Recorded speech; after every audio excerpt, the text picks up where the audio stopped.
Muy buenas noches. Una transmisión más desde Tepoztlán, desde el pueblo cerrado de Tepoztlán.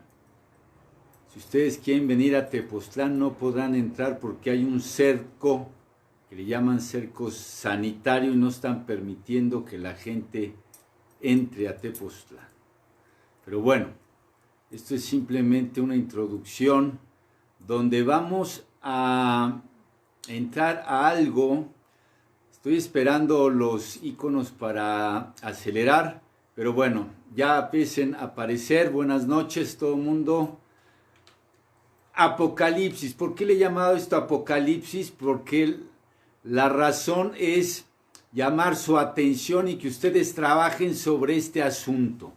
Es decir, les voy a dar elementos, ángulos para que ustedes vayan armando toda esta situación si tienen desde luego interés en ello, y deberían de tener interés en todo esto porque es nuestro planeta, es nuestra civilización, es nuestro proceso evolutivo y productivo a la vez, desde luego.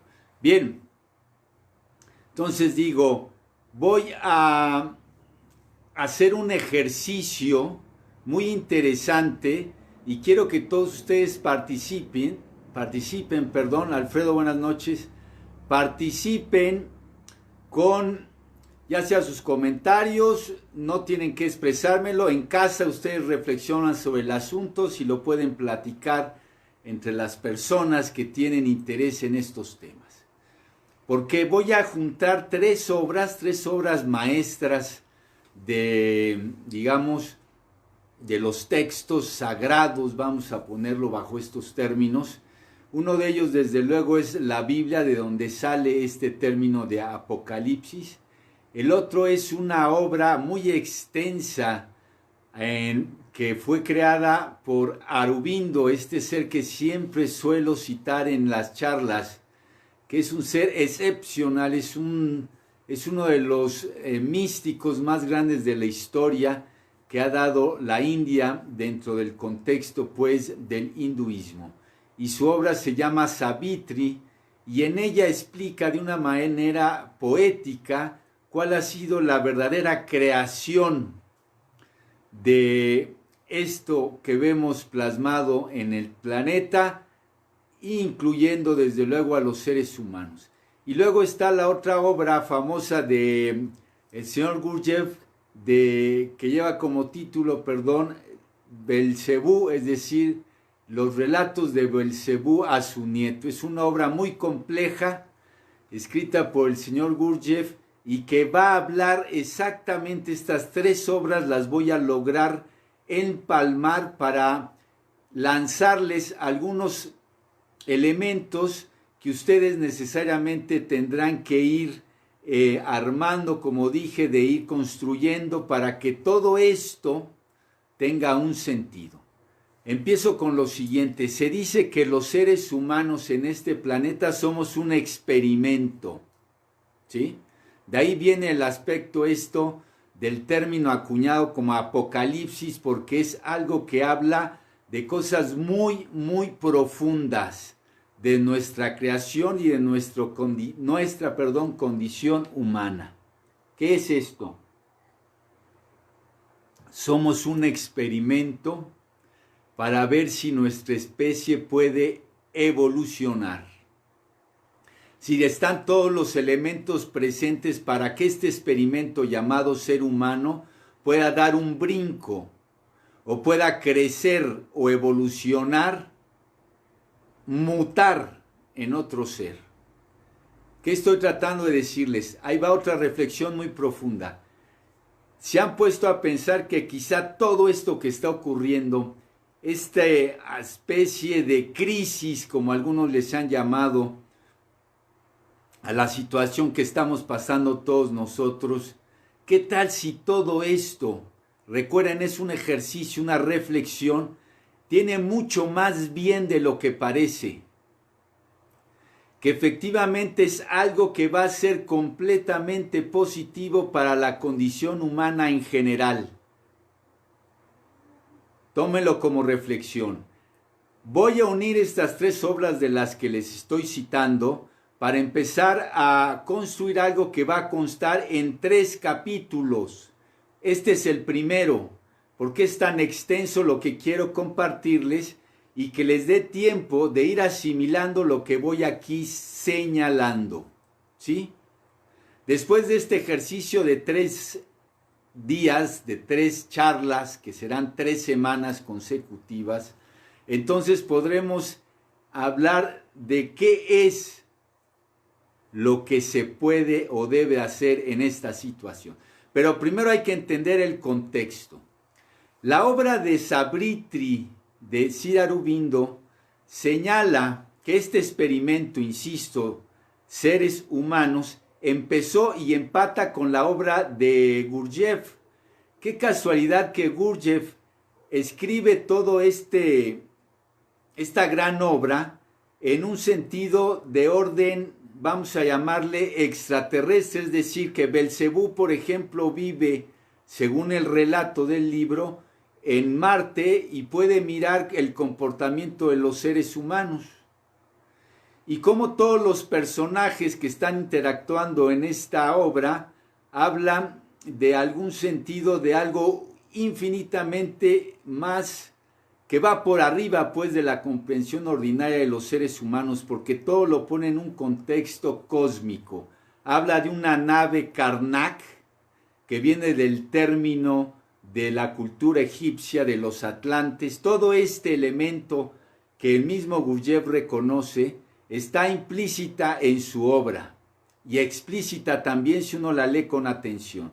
Y luego está esta obra de Savitri, muy compleja, en forma poética fue expresada, y luego tenemos a la Biblia misma. Entonces, empiezo por Savitri, porque habla de que, fíjense qué interesante, que en la era prehistórica, cuando estaban todos estos animales llamados prehistóricos, estas grandes masas de seres que se desplazaban en la faz de esta tierra mucho antes de que el supuesto hombre sapiens sapiens apareciera en escena en el curso pues del planeta Tierra, pues de su creación.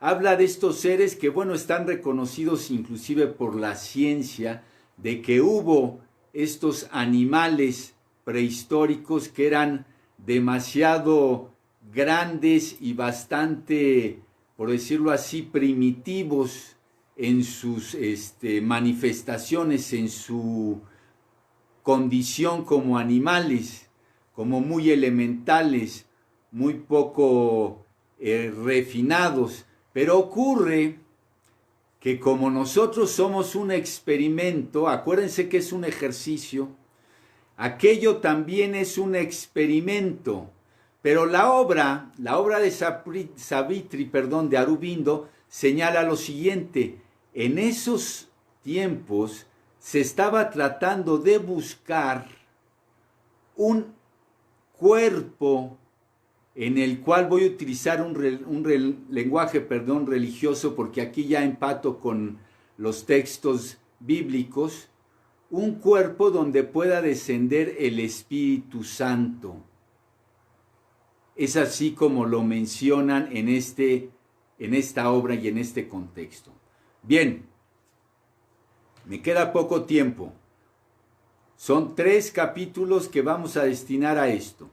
Entonces, se dice que todos los que participaban en la creación, que Gurdjieff le dio nombres fabulosos como el archiarcángel fulano de tal, o el arcángel tal, o el reconocidísimo arcángel, utiliza ese lenguaje para citar a seres de otras dimensiones, es decir, con conciencias completamente desarrolladas.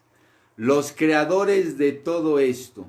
Entonces, los que están detrás de esta creación prehistórica logran, a través de muchos años, inclusive siglos, de crear un cuerpo, la síntesis de todos esos animales enormes, crean un ser según dice la obra, del tamaño de un canguro, que conocemos ahora como animal, y esa fue la obra más refinada o la materia más acabada de ese experimento en la era prehistórica.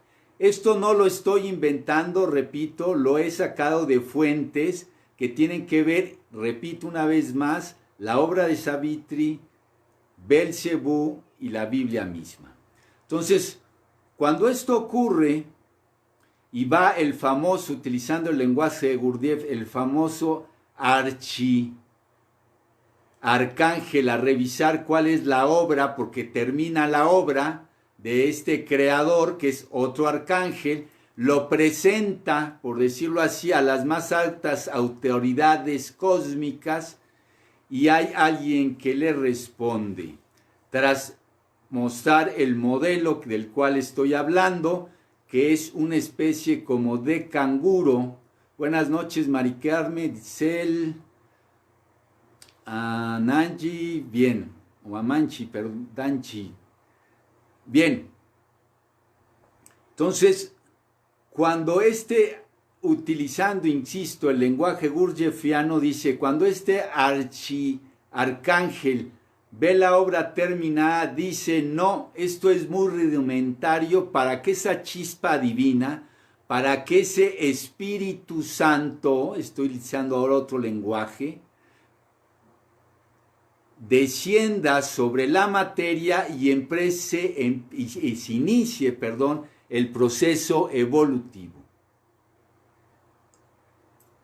Ese proyecto es completamente rechazado, insisto, una vez más, lo repito, porque ese elemento material, ese cuerpo que presentaron, no daba las características necesarias para que el alma, vamos a ponerle así, la chispa divina o el Espíritu Santo pudiera encarnar ese cuerpo.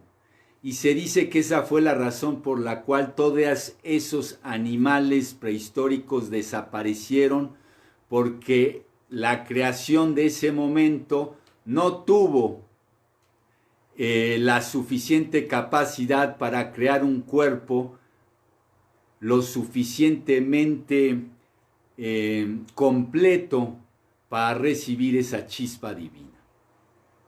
Y luego ocurre lo que le llaman ahora la quinta era, surge esta nueva creación, desde luego a mano de otros reconocidos arcángeles de la familia cósmica, de los cuales son, pues, estoy parafraseando a Gurdjieff, que son pues los creadores pues de estos seres tricerebrados del planeta Tierra. ¿Sí? Bien, entonces ocurre que cuando este cuerpo que nosotros tenemos ahora, resulta que llegan todos estos regentes cósmicos y cuando ven esta obra terminada, dice, sí, en este cuerpo puede descender el Espíritu Santo. Y aquí empieza el asunto particularmente interesante que ustedes necesitan empezar a armar y atar cabos. Porque en la Biblia se dice que hay descendientes de Adán y hay otros que no son descendientes de Adán. Es decir, que aún nos logran encarnar el Espíritu Santo y aparentemente otros no lo pueden encarnar. Aquí les dejo este capítulo. Seguimos el próximo lunes, porque repito, lo que quiero comunicarles es extenso y no quiero agobiarles con tanta información. Hasta este momento tienen la suficiente para que ustedes empiecen a trabajar en ello. Bien, me despido como siempre. Los anuncios lunes y miércoles, charlas 8:30 de la noche, meditaciones guiadas todos los días 8 de la mañana. Gracias por sus donativos. Aquellos que quieran apoyar el proyecto, al final de los comentarios siempre dejo un número para ello. Que pasen muy buenas noches. Hasta la próxima. Gracias.